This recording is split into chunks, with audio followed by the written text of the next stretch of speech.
Kaixo eta ongi etorriak, has gaitezen gaurko saioarekin. Ikusitzagun gaurko efemerideak. 1908ko urriaren 21ean, Jorge Oteiza artista oriotarra jaio zen. Gainera, urriaren 21ean ere, baina 1953an, Jose Ignacio Ansorena txistulari eta pailazo donostiarra jaio zen. Bestalde, gaurko egunez, 1980garren urtean, Hans Asperger, pediatra eta psikiatra austriarra hil zen, eta 10 urte beranduago, 1980garren urtean, Ricky Rubio jaio zen. Goazen orain gaurko lerroburuekin.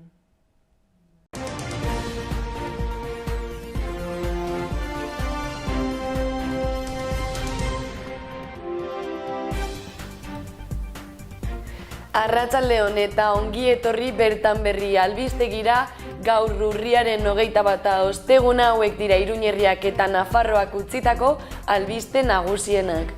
Osasun departamentuak gogorarazi du beharrezkoa dela maskara eta distantzia mantentzea koronavirusaren intzidentzia mailari eusteko. Ogasunak 3.000 milioi euro baino gehiago bildu ditu aurten. Carmen Barojan Nesikaleko oinezkoen pasabideak badu bere berdegunea. Iruñak 5 milioi euro lortu ditu Europako diru laguntza batean arrotzapea barruti berde bilakatzeko eta hiria energia berriztagarrien aintzindari izateko. Konzentrazioa eginda Magenaren azpikontrata baten kaleratzen aurka. Labek Zakan enpresan elkarteko lan baldintzapenagarriak salatu ditu langileiak guztiak aldi baterakoak baitira eta ez baitute lan arriskuen prebentziorako bateren neurririk. Larrialdietako mugaz gaindiko lankidetza proiektua Alert Eugin amaitzen da makrosimulakro batekin. Herri lanen departamentuak 1.100.000 euro tan esleitu du Irurzungo saihesbide berria udalerriko erdiguneko trafiko arintzeko eta bide segurtasuna hobetzeko. Dantxarinako pintxoren 15aldiaren edizio berria hasi zen urriaren 15an eta urriaren 31 arte hainbat pintxo dastatzeko aukera izanen dute bezeroek.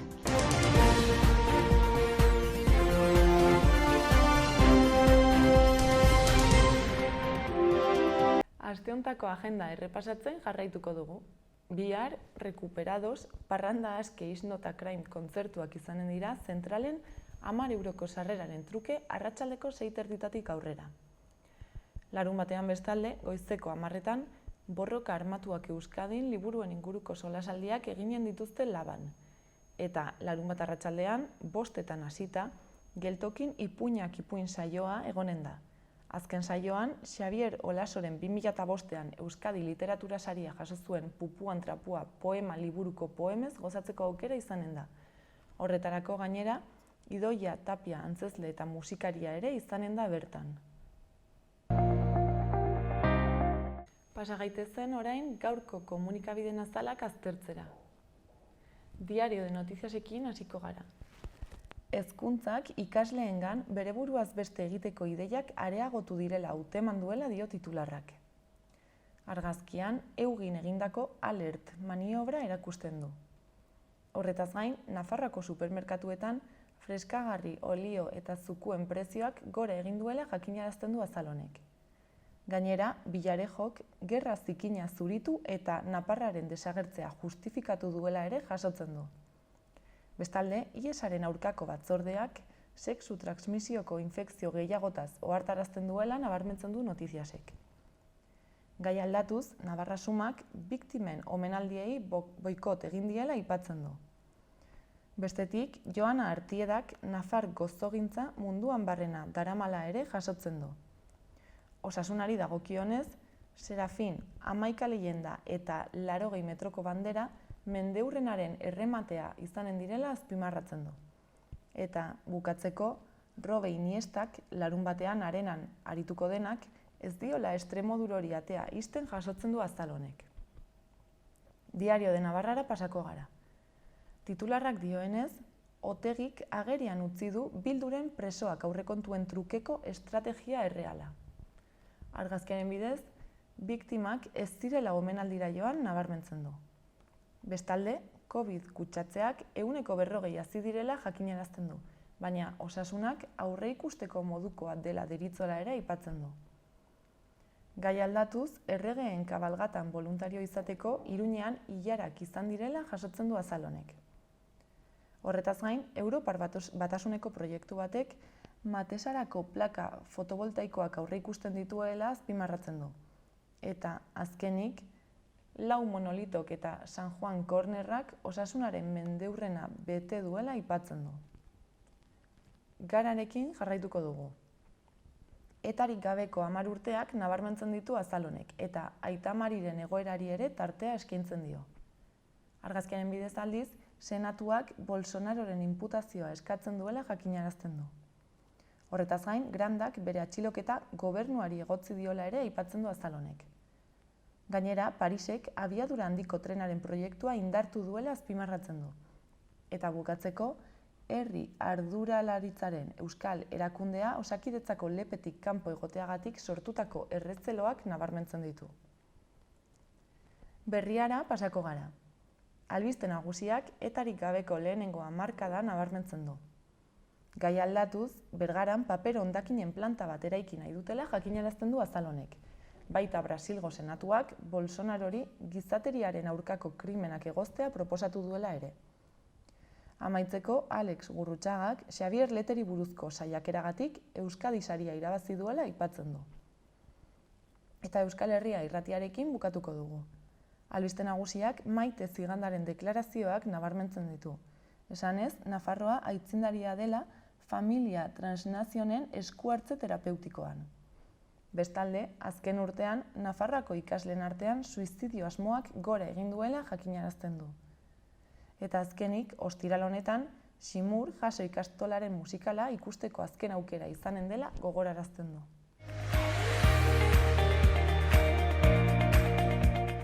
Jarrai dezagun gaurko eta biharko eguraldien iragarpenekin. Gaur, udazken giroa izango dugu. Zerua tarteka oso hodeitsu egongo da, batez ere ipar isurialdean. Bertan, gainera, noizbehinka euri txikia egingo du. Egunaren erdiko orduetan ostarteak irekiko dira. Mendebal, ipar-mendebaldeko haizea zakar ibiliko da kostaldean, eta Ebro ibarrean ziertzoak joko du.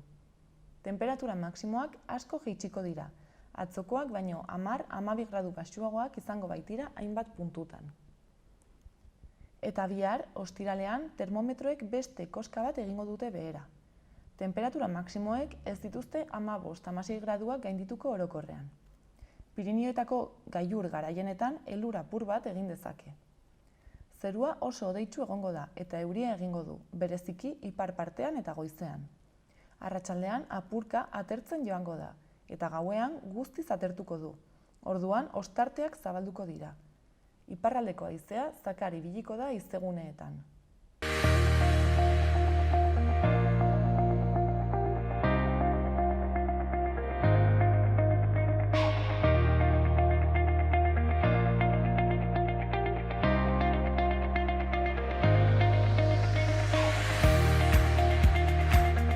Gainera, Nafarroako Parlamentuan izan gara lan eskaintza publikoetako euskararen egoerari buruz galdezka.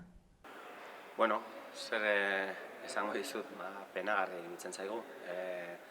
Argi dago Nafarro osoan euskara baloratu behar dela meritu gisa lan eskaintza publiko guztietan. Eta nahita esaten dute Nafarro osoan, jakina denez, eztabaidatzen egon garelako hainbat hilabetez Alderdi Sozialistarekin, eta gakoetako bat hor egon da, haiek ez dute onartzen eremu ez euskaldunean baloratu ahal izatea euskara. Zonalde mistoan baietz esaten dute, baloratuko dela, eta hori ahalbidetuko duen foru dekretuaren zain gaude. Momentuz ez dute aurkeztu, gu premiatzen ari gara, oso larria delako kontua eta ja 100 lanpostutan ez delako baloratu. Baina, lehen esan dudan moduan, funtseskoa da, postu guztietan euskara gutxienez meritu gisa baloratzea. Eta behar denean ere, publikoari begira direlako edo, noski ez bakarrik meritu gisa, baizik eta derrigorrezko joan beharko lukela. Egia zan, euskeraz balioztea ez du ezanka ez bururik. Ez duzen ere hitz egiten ari gara Nafar hizkuntz batetaz eta hortaz Nafarroa osatzen dugunok eta Nafarroako biztanlegoak badaukagu gure hizkuntz propioarekiko eskubideak. Horregatik ez da kontu bat eskatu behar delakoz, baizik eta komunikazioa bermatu behar baldin badugu gure hizkuntz propioetan, bere biziko garrantzia du eskatzea eta balioztea euskararen jakintza, hain zuzen ere horrek ahalbidetzen duelako gure hizkuntz propioan jardutea. Hortaz gainera oso larria da eta gainera mingarria nola bai UPN, Alderdi Sozialista edo Nafarroako gobernua beraz, Nafarroako gobernua bere osotasunean hartutako erabakietaz ari gara, nola bai ingelera eta bai alemainera eta bai frantsesa balioa emango dioten lan eskaintza publikoetan eta nola gure hizkuntz propioa ez den onartu. Hau jasanezina da eta guk Euskal Herria Bildu Nafarroatik egiten dugu oso salaketa gogorra. Ez zuzen ere, hau ez daukalako inongo parekotasunik Europa mailan hizkuntz ezberdinak dauden hainbat lurraldetan eta gainera badago eta Estatu Espainolak berak ere sinatuta dago hizkuntz gutxituen ituna. Hortaz, uste dugu dauzkagun bitarteko guztiekin landu behar dugula egoera hau aldatzeko. Argi dago hizkuntza eskubideak ez direla bermatzen ari. Ez dira inoiz bermatu Nafarroan eta momentu honetan argi dago oraindik asko daukagula egiteko. Bai egon direla aurrerapausoak eta baloratu nahi ditut, 2015-etik hona aurrerapauso handiak egon dira, adibidez, Euskara Bidearen aurrekontua 2015ean 2 milioi eurokoa zen, gaur egun 9 milioi euro baino gehiagokoa da, eta horren bitartez, noski, helduen euskalduntzeari begira, edo toki entitatei begira, komunikabidei begira, eta gauza gehiago egin ahal izan dira, eta hortan jarraitzen dugu, baina egia da oraindik asko falta dela, eta sakondu behar dugu 2015ean hasitako bidean. Dena den eta bai baloratu nahi nuen, lehenengo aldiz, 2018an, 5 urtean behin egiten den Europako Kontseiluak egiten duen azterketan, Nafarroak gainditu zuen, azterketa hori, egin zuten txostenean, esaten zen aurrerapauso politak ematen ari zirela, eta animatzen zuen, premiatzen zuen Nafarroako gobernua bide horretan jarraitzeko, eta hori da guk nahi duguna, Nafarroako gobernua premiatu bide honetan jarraitzeko. Agerikoa da nola gure hizkuntza eskubideak ez diren bermatzen, ez diren errespetatzen.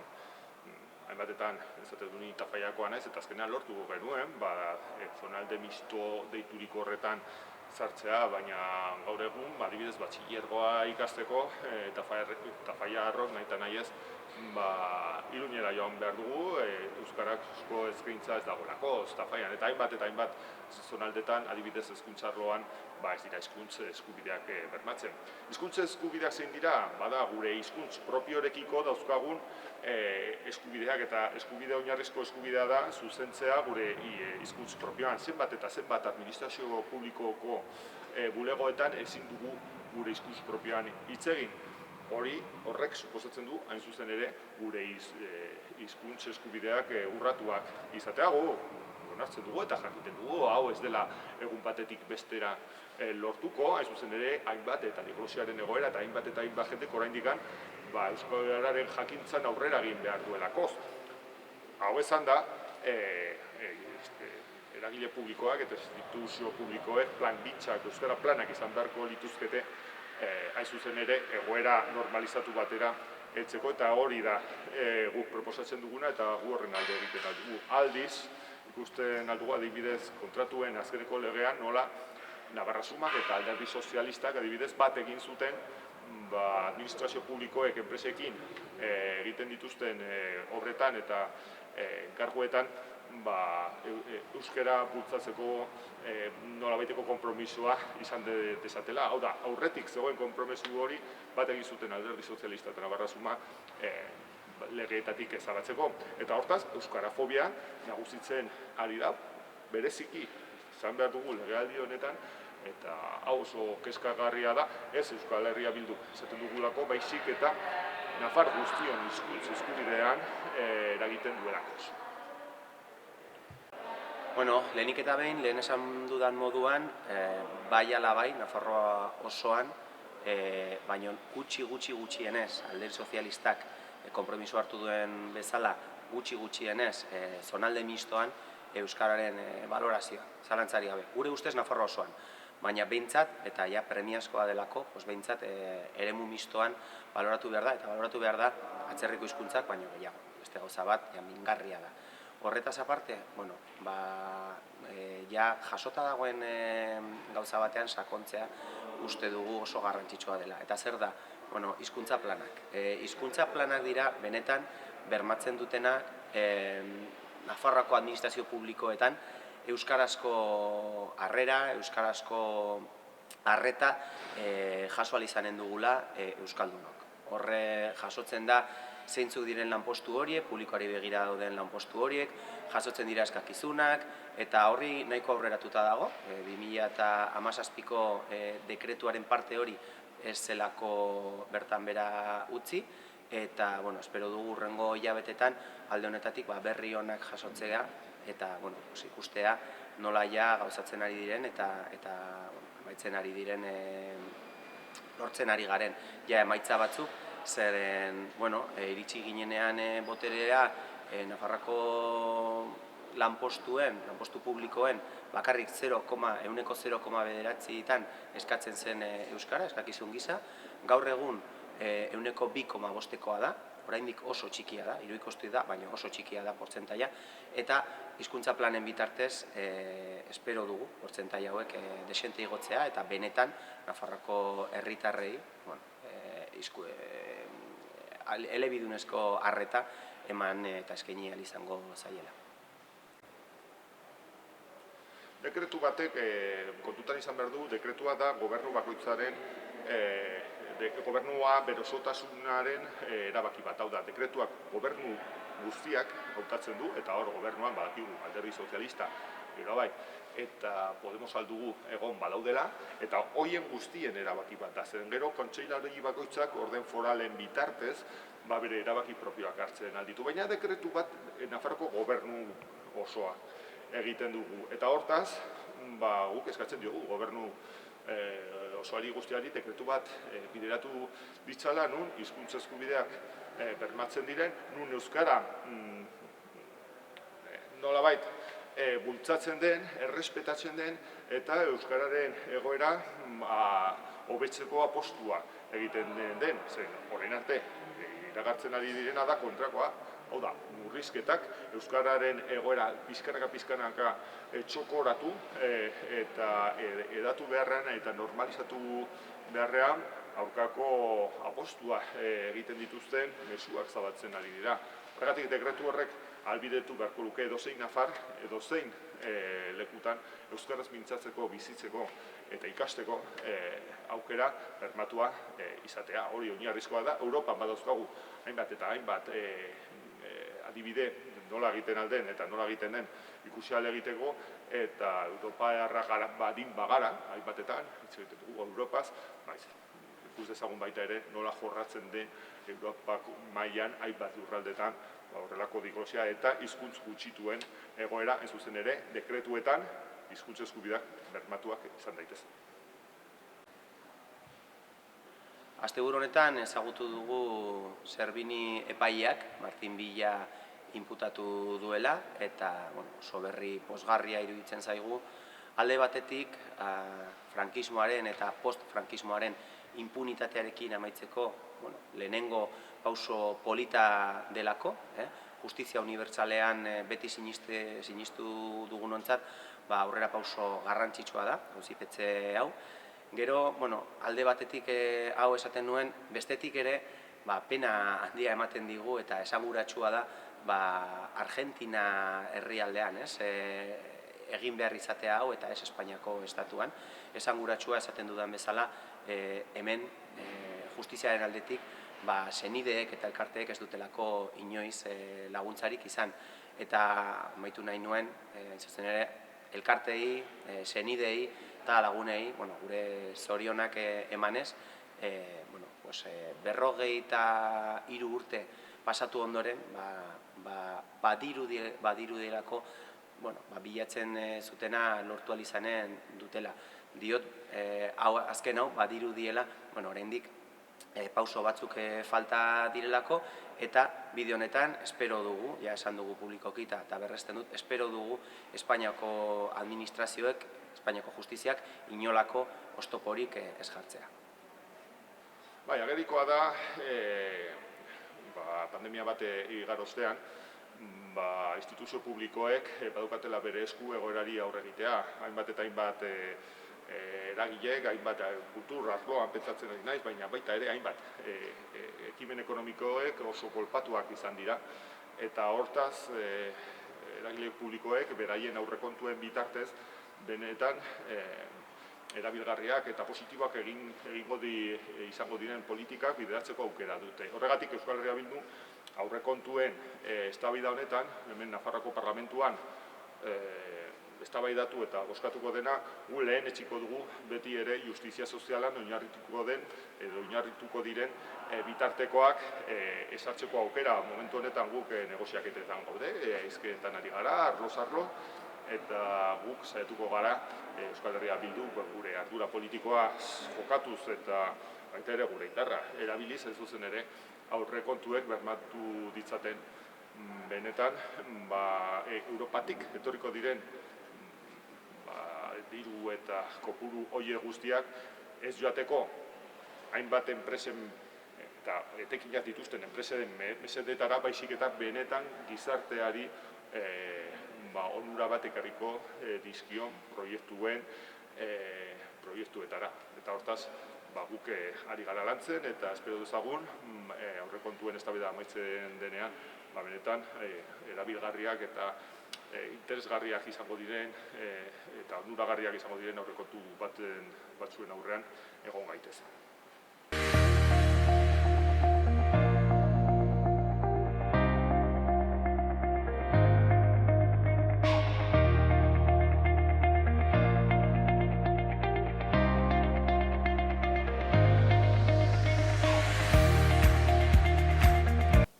Udalerrietako albisteetara pasako gara. Eguesibarren, Aproenak udalak diruz lagundutako gizarte ekintzako proiektuaren bidez, elikagaien manipulatzailearen ikastaroa eskainiko du. Enpleguari laguntzeko tresna gisa balio dezan urriaren 25ean goizeko ordutegian Sarrigurenen. Eguesibarko bizilagunentzat doain izanen da eta informazio guztia bai eta izen emateak ere gizarte arloaren bidez egin beharko dira. Eta horretaz gain, igandean aurrentzako arte eszenikoen programaren barne Patapun kontzertua izanen da goizeko 12:30 fazen 3 urtetik gorako aurrentzat. Izen emateak online egin daitezke doain, eta igande arratsaldean bestalde 7:30 zineklubak Robin Hood pelikula eskainiko du Oihanburu aretoan. Etxaurin larunbatean Non dago Mikel dokumentala ikusteko aukera izanen da arratsaldeko 7etan udaletxean. Eta bestalde, gaueko bus zerbitzua martxan jarri dutela jakinarazi dute udaletik. Ostiraletan, gaueko 1:30 izanen da, eta larunbatetan 1:30 eta goizaldeko 5etan abiatuko da baluarte atzetik. Hala ere, honen inguruko informazio guztia online kontsulta daiteke. Iruñeak 5 milioi euro inguru jasoko ditu arrotzapea barruti berde bilakatzeko eta hiria energia berriztagarrien aitzindari bihurtzeko Europan. Europako batzordeko Horizon 2020 Green Deal Call eraikin eraginkorrak energian eta baliabideetan programa da finantzatzailea, eta Europako itun berdea garatzea du xede.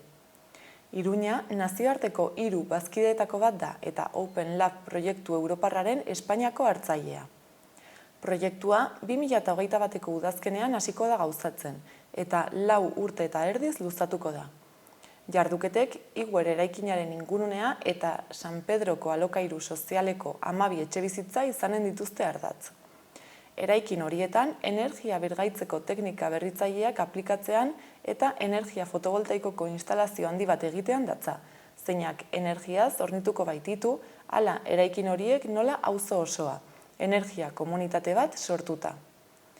Eta bestalde, gai aldatuz, jakinarazi dutenez, Carmen Baroja Nesi kaleko oinezkoen pasabideak badu bere berdegunea Rotxapea eta La Compasión Eskolapioz ikastetxetako ikasleek landatu ostean. Oinezkoen pasabideen diseinu berriekin, espazioa mugikortasuneko ordenantzara egokitu da, zeinak ezartzen baitu, oinezkoen pasabideen aurreko 5 metroetan dauden aparkalekuak eta gainontzeko elementuak kendu behar direla. Oinezkoen bidegurutzeetan segurtasuna bermatze aldera. Horregatik, kentzen ari dira, adibidez, ibilgailuak aparkatzeko plazak, hondakinen edukiontziak eta autobus edo taxi geralekuak. Eta horien ordez, libre gelditzen den espazio publiko hori hobetzen duten eskuhartzeak egiten dira. Baroja Nesi kalean oinezkoendako pasabide iragazkor bat eraiki da.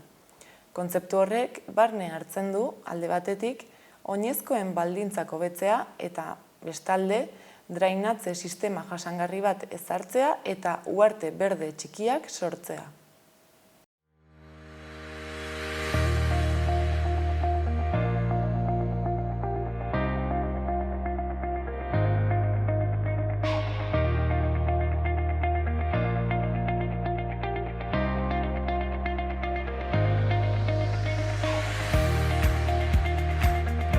Beno, gaurkoz, hau izan da guztia. Mila esker oregoteagatik eta bihar arte. Gobierno de Navarra. Nafarroako gobernua.